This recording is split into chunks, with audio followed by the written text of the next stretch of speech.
Episode 2, in my opinion, is the darkest episode by far in Telltale's The Walking Dead Season 1. There's many things that occurred within the episode, whether it was right in your face or hidden within the episode, that made the episode go into a direction of where it showcases many dark, depressing tones.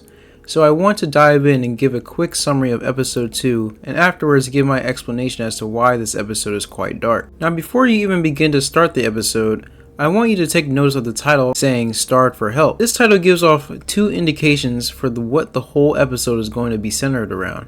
1, hunger, and 2, aid. Which in the beginning of the episode we already get those two implications, as we first see Lee, Mark, and Kenny try to help other survivors, and soon after we see Lee handing out rations, this being the hunger implication. So these two events giving us a quick example of what is to come further in the episode. Of course, the story really begins when we get to meet the St. Johns, Andy and Dan, as they were searching for gas, but came upon the group coming to an agreement that they'll exchange some gas for some food. We'll bring some gas to your dairy. In exchange, you give us some food to bring back. We'll see how it goes from there. Sounds fair.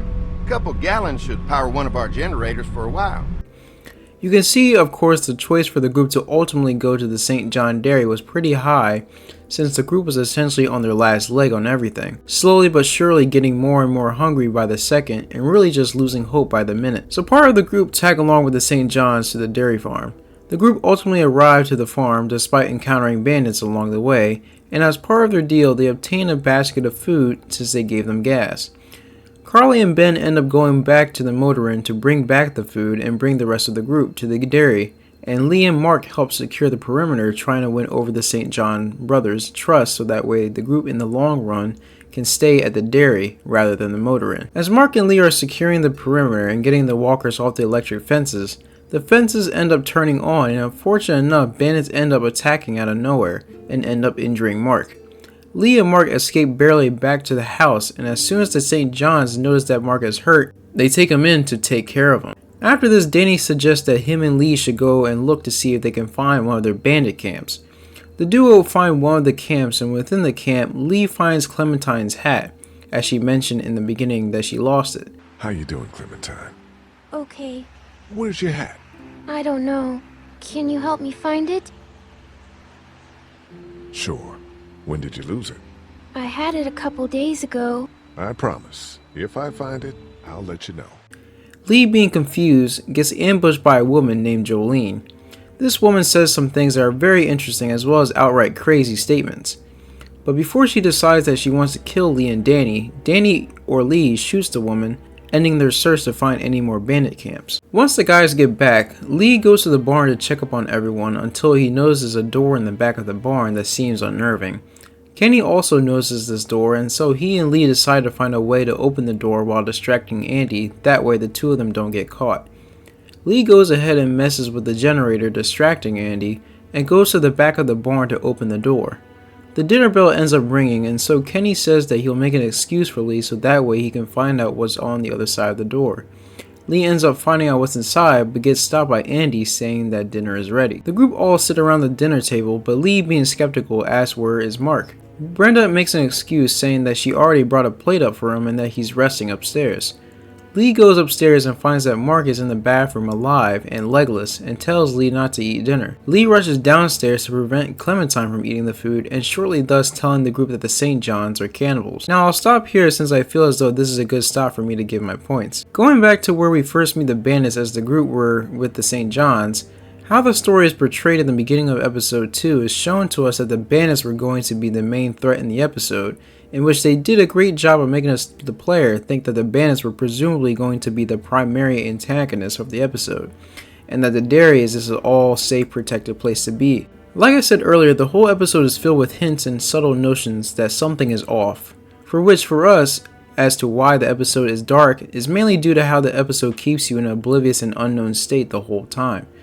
What I mean is that throughout the whole episode you don't get clarity of what is truly happening behind the scenes, which is why the inevitable confession from the St. John's that they were cannibals was supposed to be this grand reveal, because you weren't supposed to know, and even if you were slowly starting to pin the points, it would have been too late. You being essentially in the lion's den, trapped and not being able to escape. Just the idea and feeling to think that you met other survivors that had the generosity to help and feed you just to realize you've been played all along, sitting and breaking bread with your enemies. If you go back and replay the episode, there are many different things and clues that led to other things that if you really just take a moment and grasp the amount of clues, it's insane. So there's a couple of scenes, characters, and some pieces of dialogue that I would like to discuss going forward. To be honest, the group shouldn't have survived. Sure, you had Carly or Doug and Ben, which in reality is just Carly or Doug. Sorry Ben and the Ben lovers, I know I just did a video on you not too long ago. Okay, that is not cool. If it wasn't for Larry having coins in his pocket and Clementine being small enough to get through the vent, they would have been killed and some traded off for food for the bandits. And to think that previous survivors went through the horrors of being traded as food, as shown pretty well by the room in the back of the barn, is just sad and horrifying. Just imagine if you were Mark, thinking you were getting treated, but instead were the treat itself. A couple things I do want to note about the meat locker scene and the group escaping is that watching back, it would make sense that the group that were in there were most likely the candidates for trading, and that everyone besides Lee didn't know of the back room. So odds are they either were blindfolded or knocked out, because the reactions of Kenny and Clementine confirms it.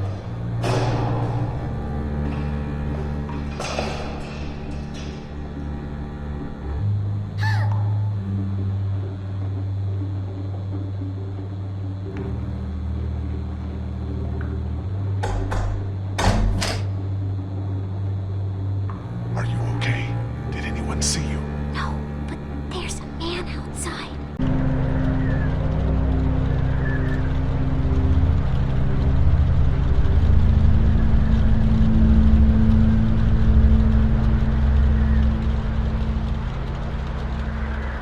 I told you there was something up with this room. It's a goddamn human slaughterhouse. Also, another thing to note with the trading is that if you decide to hear out on Danny and Andy's conversation, you will find out that they want to kill everyone except for one to trade. And we find out from Danny that he personally wants to keep Clementine alive to trade off as meat, and odds are even worse things than that. People sitting out in the rain all damn year.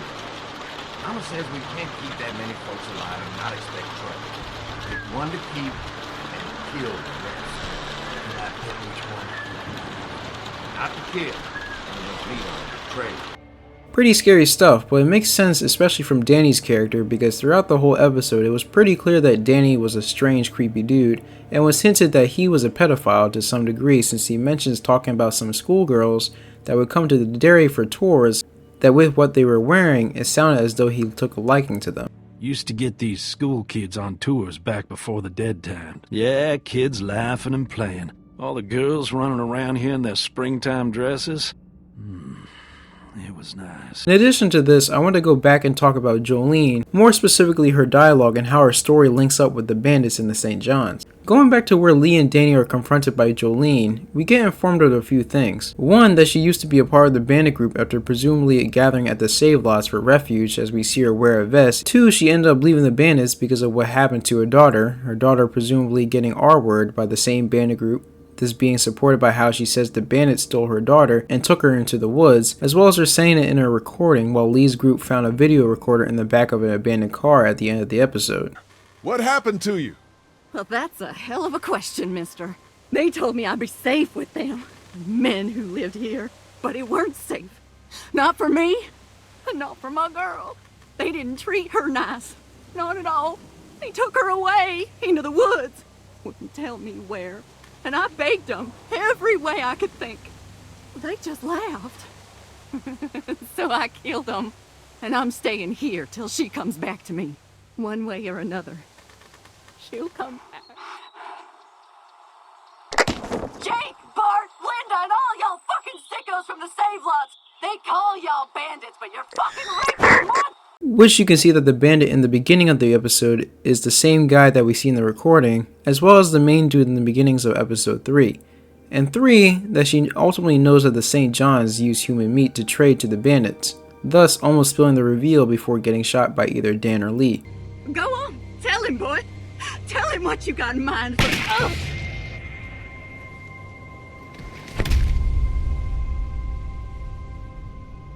Again, another reason as to why the episode is so dark is not knowing what's really happening.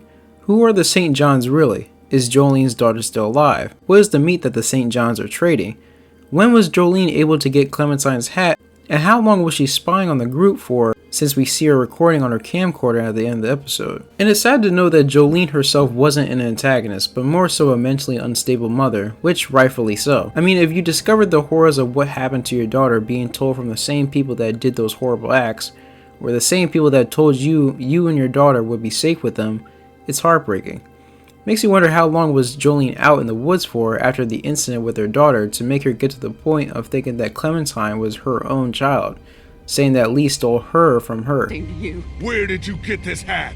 the little girl. You stole it from her. So what if I did? You stole her from me. Last few things I want to talk about are towards the end of the episode. One is the downfall of the St. John, specifically Andy, and two, the station wagon that the group end up finding after heading back to the motor inn. Now, as Lee escapes the meat locker and helps Katjaa escape from Brenda, he confronts Andy since he had Duck held hostage. In short, Lee takes down Andy and either has the choice to either kill him or spare him. Obviously, we know what one choice does, but the other choice to spare and leave Andy alive is pretty interesting, because you see Andy still trying to antagonize and persuade Lee to come back, but he soon gives up and wails Lee's name as the group is leaving the dairy. Lee!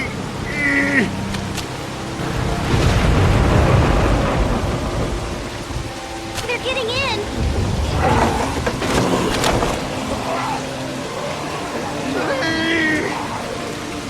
Let's go.